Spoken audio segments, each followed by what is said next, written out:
constantly 24/7 on your Facebook feed. Yeah. So I have a question because I was thinking about this movie the other day. And first of all, I want to know, like you talked about, this is kind of like a PSA for AIDS. Yeah. Do you think that was done by design, or was this movie made to kind of glorify this kind of lifestyle? No, I don't think it was ever to glorify anything. I would hope it wasn't done to glorify it. And if they were trying to glorify it, they did a horrible job. Well, what were they trying to accomplish by making this movie? Were they trying to open everybody's eyes to what kids are doing today, or were they? I don't know. I think it's a scenario that that scenario is very possible. Mm-hmm. Like that's something that could really happen. And at this point, when this movie came out, everyone was terrified of AIDS. I mean, we were thinking, this was like around the time, a lot of people knew better, but some people thought you could get it from a toilet seat. Some people thought, that like you wouldn't want to. I mean, Philadelphia had come out. When was Philadelphia? 93. 93. This was what, 95? Yeah. Yeah. So I mean, you watch Philadelphia, and like no one will even like shake his hand because they're like, "Oh, you can give me AIDS." I mean, there was a real fear of this, and I think this was just a really good plot. Like, it's like, okay, what's the worst thing that could happen? This is it. Mm-hmm. And that was going to be part of my next question. Is I do remember a time when we were kids that AIDS was kind of a hot button topic. Yeah, it like was. A lot of people were really worried about it and stuff like that. And was this movie brought out at that period of time? I think so. Well, Gavin, I think you had something to say about. I don't know what I jumped in, but you looked like you were gonna.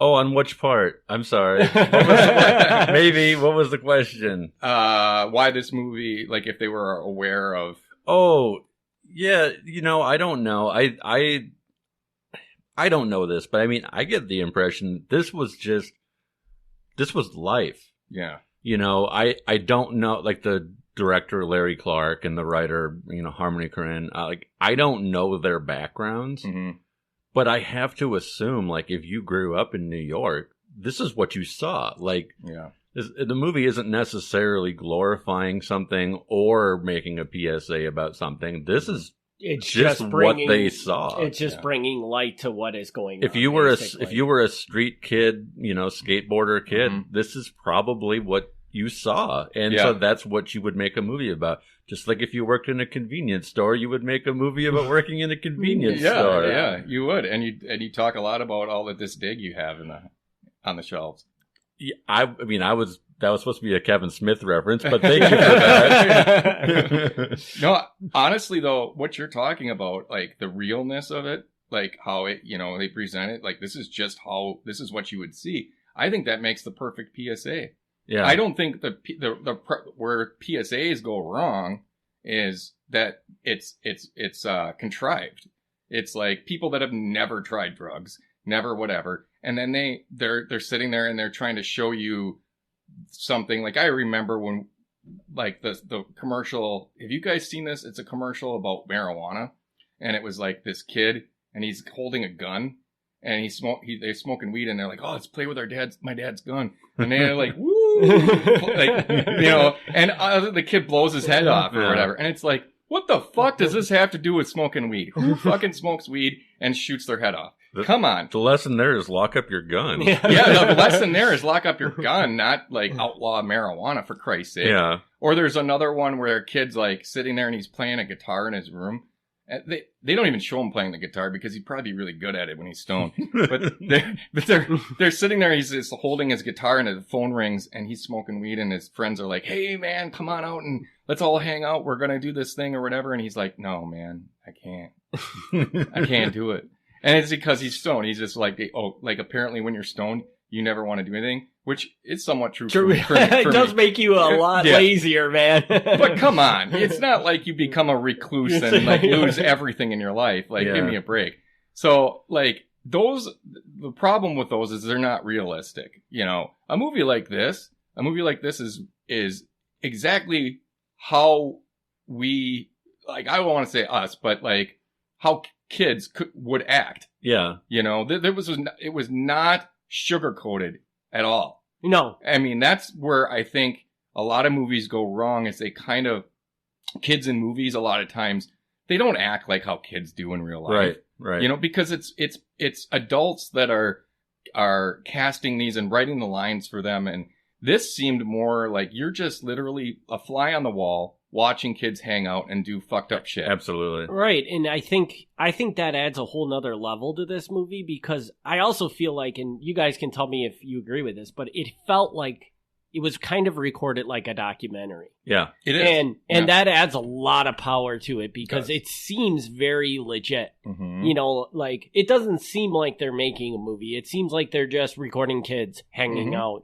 And it seems like this is really happening. Yeah. And I think that adds a whole nother level to what they did here. Oh, yeah, completely. I mean, yeah, it's like a documentary.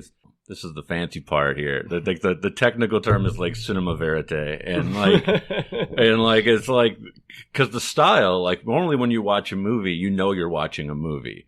If you watch Philadelphia, no matter how emotional you might get about watching Philadelphia, you know it's freaking Tom Hanks. Right. And in here, like, 3 of the 4 main characters, you know, they went on to have successful Hollywood careers.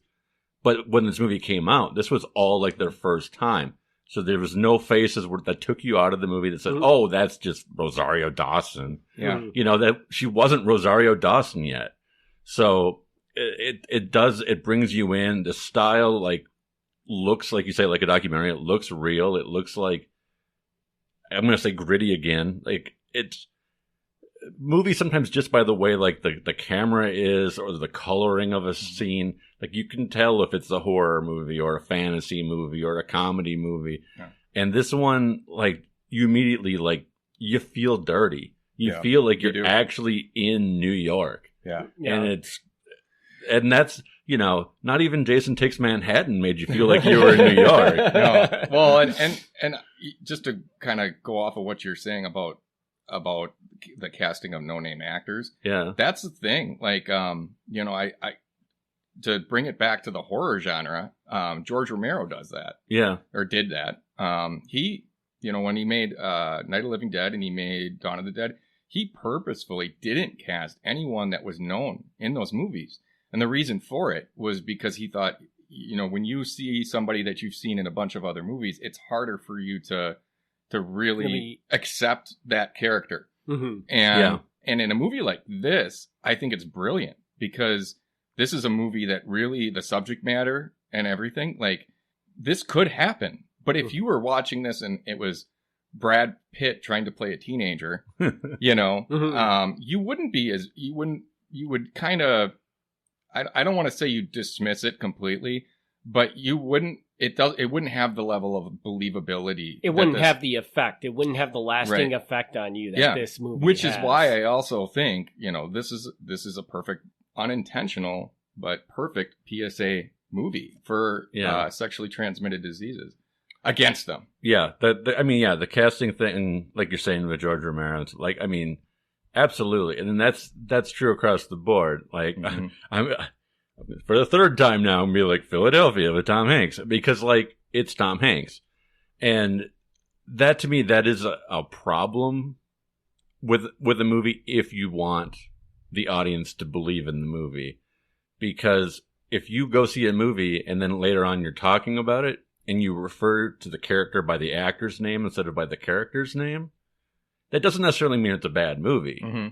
But it didn't suck you in as much as if you accepted that character. Yeah. You know, when you say Brad Pitt did this in this scene, like, no, Brad Pitt didn't do that. That character did that. But you say Brad Pitt. Yeah. So you've already, like, failed in accepting that as a character. Right, right. And Tom Cruise, really, he's one that, like, I can't see him but anything but Tom Cruise. Right. Like, it doesn't fucking matter. I mean, he could play the best role ever, and I'd still be like, hey, it's fucking Tom Cruise. Yeah. He's fucking Maverick, and he's, you know. Which is not necessarily a bad thing. No, like, if that's what you're going for, that's fine, too. I mean, some people just want to see Tom Cruise. Yeah. But in this movie, the fact they didn't have that element really, really kind of legitimizes, in a way, what they're showing you. And I think it's more terrifying. It's more okay when it's like a